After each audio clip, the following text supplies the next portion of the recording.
So, first of all, as ever, many thanks to Vazira, to Ariella, to Leela, to Aliyyah, to the staff of the Kogut.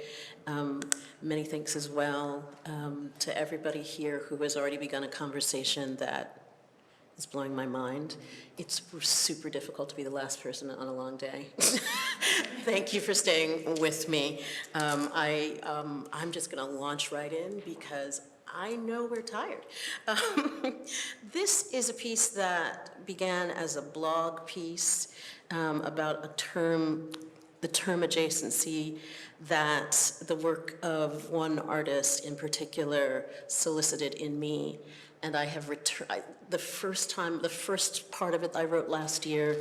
I've written another part of it that was a smaller piece, a piece of a piece in Women in Performance. And I keep coming back to his work, and it keeps growing. And so this is the latest iteration of Adjacency. Okay. The room is empty, except for a massive projector at the center of the room. Its sizable scale dominates and intimidates anyone present in the vacuum of the space. Yet despite its imposing physical presence, its fullest impact is oral and sonic. While the film itself is silent, its visuality is permeated by the rhythmic monotone of a projector that suffuses the space with a rapid mechanical clacking. Its insistent drone amplifies the image it projects and simultaneously engulfs. Oops.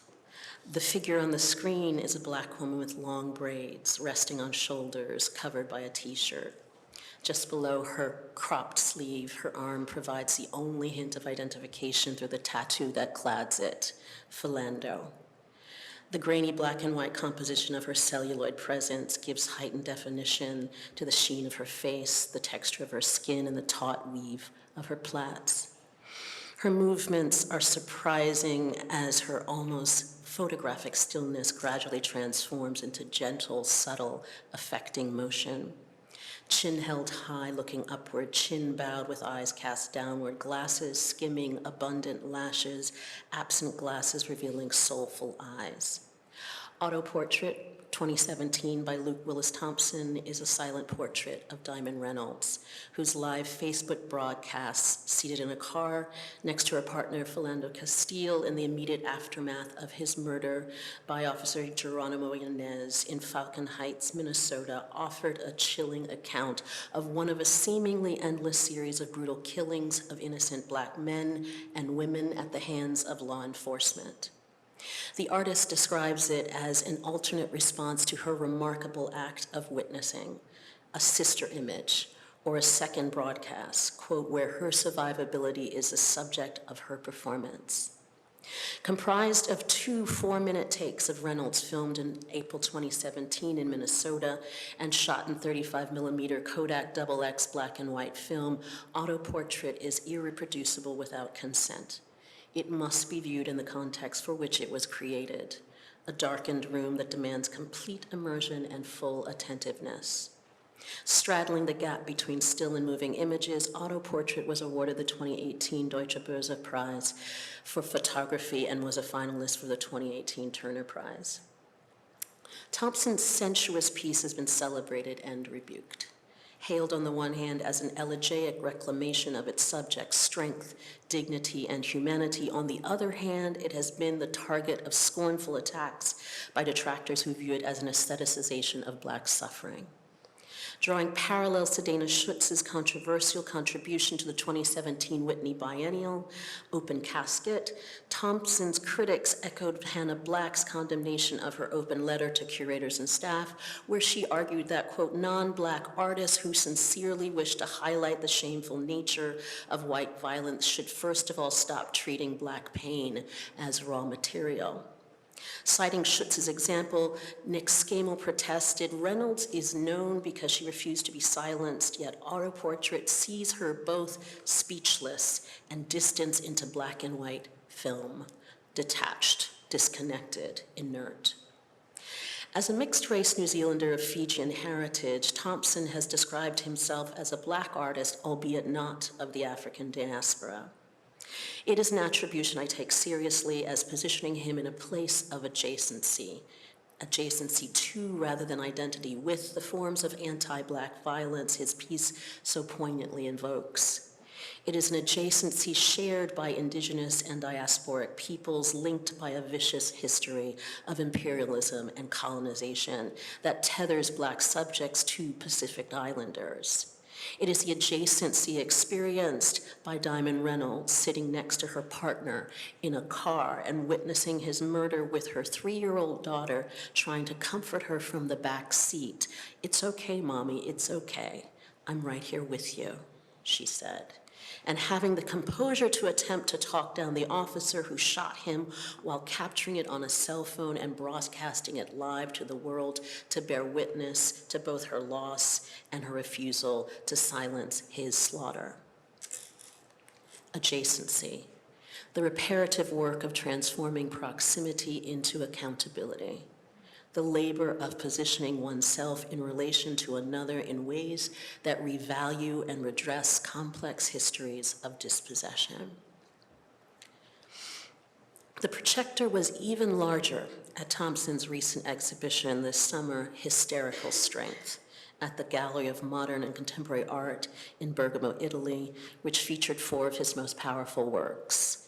In addition to Autoportrait, Cemetery of Uniforms and Liveries from 2016, _Human from 2018, and Black Leadership from 2019. As before, the whirring of the projector beckons you in and envelops you when approaching the space, yet in the course of viewing, its frequency evolves into a background ambience rather than foreground noise. It functions as both an accompaniment and a companion to the images whose presence looms so large in the room. Brandon, son of Dorothy. He is the younger of the 2 men who confront us eye to eye in Cemetery of Uniforms and Liveries. The left side of his face is hidden, cloaked by a dark, unyielding shadow. His only movement is the infrequent bob of an Adam's apple, suggesting a reflexive swallow to lubricate the throat of this relentlessly immobile figure. His lack of movement is so profound it could easily be mistaken for a projected image were it not challenged by the sound and sight of film moving through the projector that serves as its origin. He blinks almost never. Indeed, watching him is like an anxious game of chicken that finds you willing his next blink into fruition. Graham, son of Joy. Like his filmic sibling, the expressionless direct gaze of this second man is also held for 5 long, uncomfortable minutes. His face is illuminated more fully than the other as a slim crescent of shadow rests lightly on his right cheek and forehead. Like the man whose image precedes him, his movement is scant, albeit more easily perceptible. It is a slow blink that, once completed, subtly transforms his expression as his eyes narrow into what becomes a quiet, probing glare. The effort required by his diligent intention not to move is evidenced by a periodic flutter of the eyelids, which seem to strain at being held so unnaturally long ajar. His only other movement mirrors his predecessor when his lower lip retracts reflexively to moisten a dry mouth produced by prolonged stillness. Each of these twinned 16mm black and white portraits are single takes of 2 Black British men who lost maternal figures at the hands of London's Metropolitan Police. Cherry Croce, grandmother to Brandon, was shot and paralyzed in 1985 and died later of complications from her injuries in 2011. Her shooting triggered the Brixton riots of 1985. Joy Gardner, mother of Graham, was killed in her home in 1993 when officers attempting to arrest and deport her gagged her by wrapping 13 feet of surgical tape around her head and face. Unable to breathe, she collapsed from suffocation and died 4 days later of cardiac arrest. While the filmic techniques that so powerfully frame Brandon and Graham intentionally replicate the formal qualities of Andy Warhol's iconic screen tests, They produce a very different gaze than the celebrity-hungry white gaze of their predecessor. They expose us to the unrelenting full-on gaze of Black loss that inverts the gaze of the camera by requiring us to be looked at and scrutinized. It challenges viewers to reflect in the absence of words on what its protagonist might be thinking, feeling, or seeing in us. It requires us to stand still and dare to be looked at and to hold and return the gaze of trauma of another. In doing so, they refuse to allow us to look away. Diamond, partner of Philando, mother of Deanna. Viewing her again in this context in the context of hysterical strength, the differences between her and her fellow members of this unlikely chorus of witnesses to Black negation register initially through mundane and minute details. She is adorned with carefully chosen objects, a sparkly choker, a chain dangling around her neck, earrings, lip gloss, eyeliner. Unlike the men featured in Cemetery, she is not still. She blinks frequently. She moves sparingly but regularly. She breathes visibly, heavily, and with the weight of deep reflection. Unlike her Black British kindred in grief, she does not look into the camera. She refuses our gaze and directs it elsewhere instead. Her wistful half-smile tells us that despite her willing participation in the filmic dialogue in which we now partake, her interlocutor was never intended to be us. When she mouths words we cannot hear and wags her head rhythmically, when she closes her eyes, pauses, presses her lips together as if to hum, we must ask not what words does she speak, but what words would ever suffice. The adjacency we experience through Thompson's autoportrait of Reynolds force us to ask not to whom is she speaking, but what gives us the right to be privy to a monologue whose grief so fundamentally exceeds words. While she never eyes us directly, the Black gaze of Diamond Reynolds, captured so powerfully in autoportrait, demands the quiet yet arduous labor of adjacency. It demands we partake of the labor of listening to her quietly enthralling image.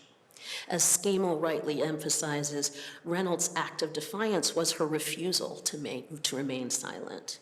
Yet autoportrait renders her neither speechless nor silent. In Thompson's carefully constructed image, Reynolds delivers a quiet but devastating critique that rests our undivided attention. Black gaze, a framing that positions viewers in relation to the precarity and possibility of Blackness, a gaze that requires the effective labor of adjacency. The Black gaze that emerges in autoportrait does not position spectators as a subject of its gaze.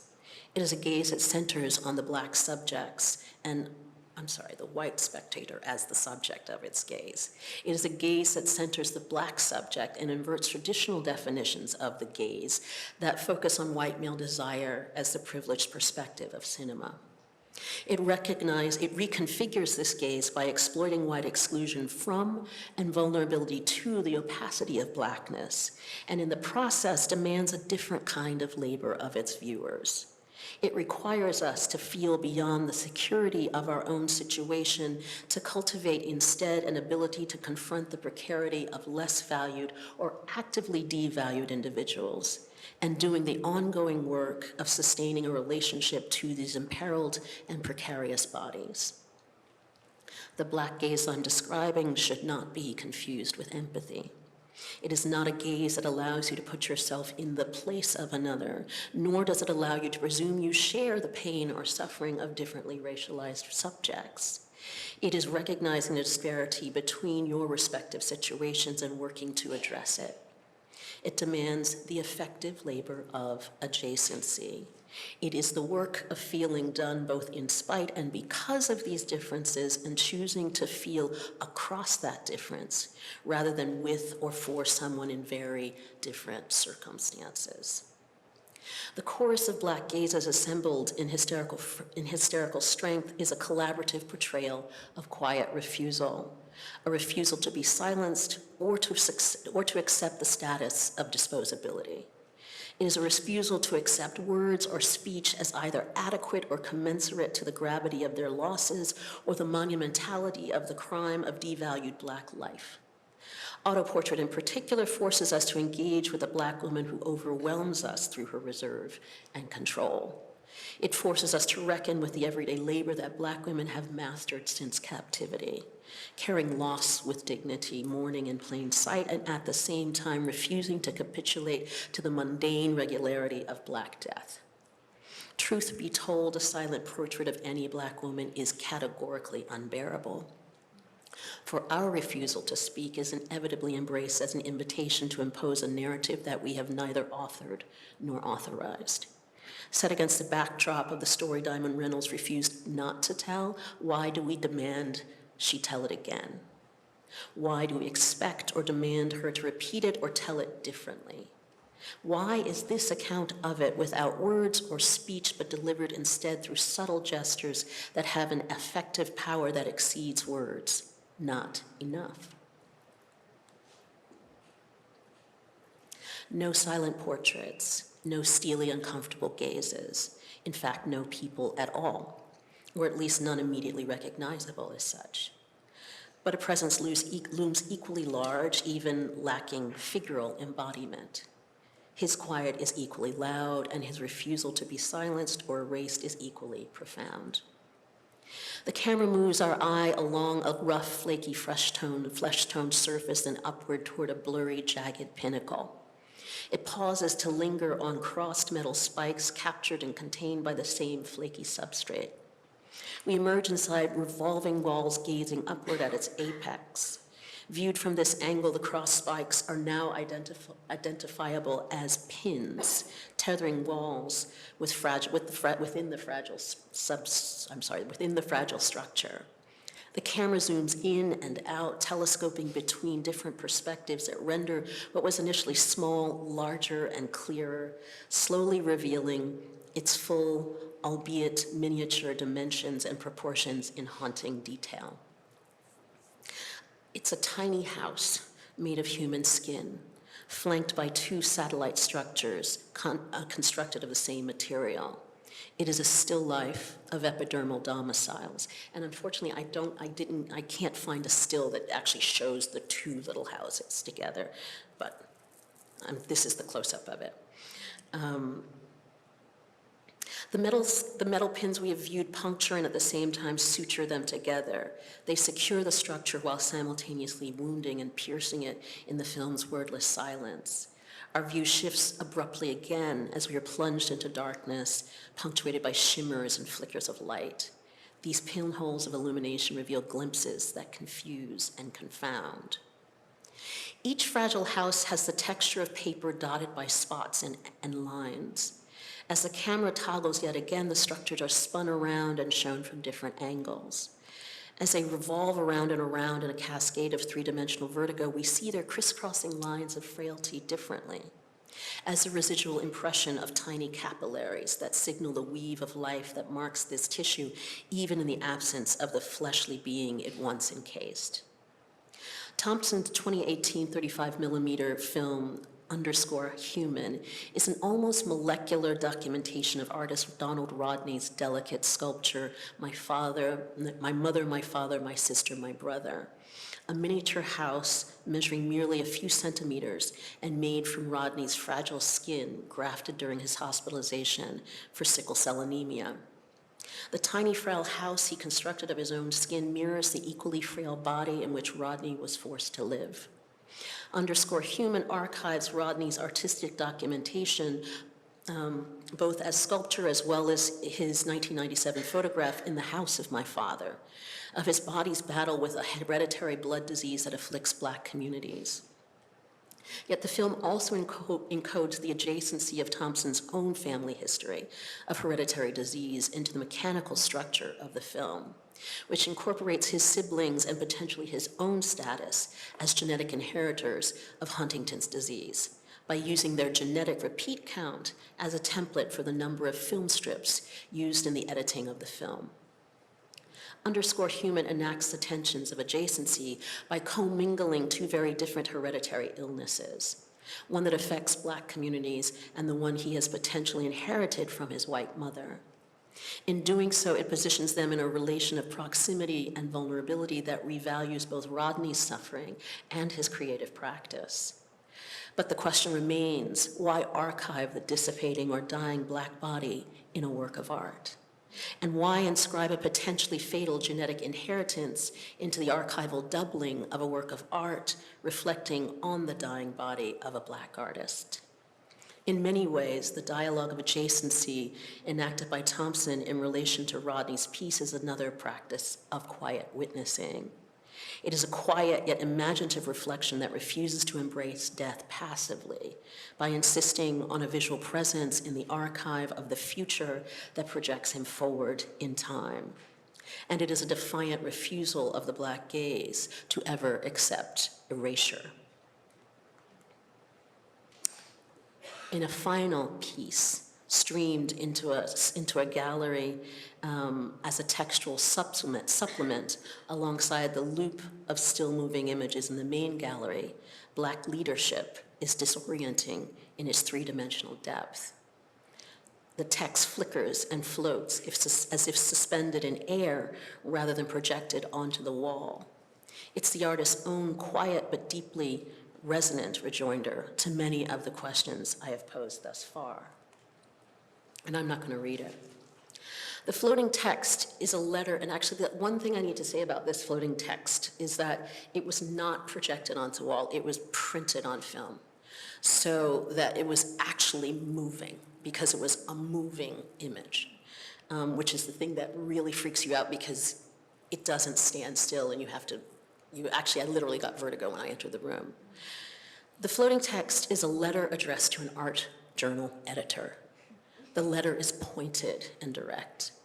It urges reflection on comments published in the pages of the journal and demands recognition of their destructive force and implications. Profiteering is the withering accusation to which the letter's author, Thompson, responds. Profiting through art by exploiting Black pain and suffering. But is it profiteering? Or is it a refusal to remain mute? Is the silent but searing presentation of this trio of witnesses to Black negation rendered as a work of art an act of exploitation? Or is it an act of refusal? I must answer this question with full affirmation. Yes, it is an act of refusal. It is a refusal to be complicit in the silencing of Black pain and suffering, and a simultaneous refusal to impose words on the indescribable. It is a refusal to depoliticize the space of the gallery, or to assume that the art world is removed from the politics of Black fungibility.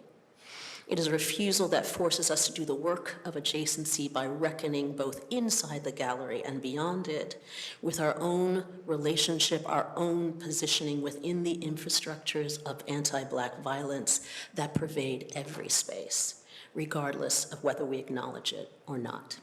Thank you.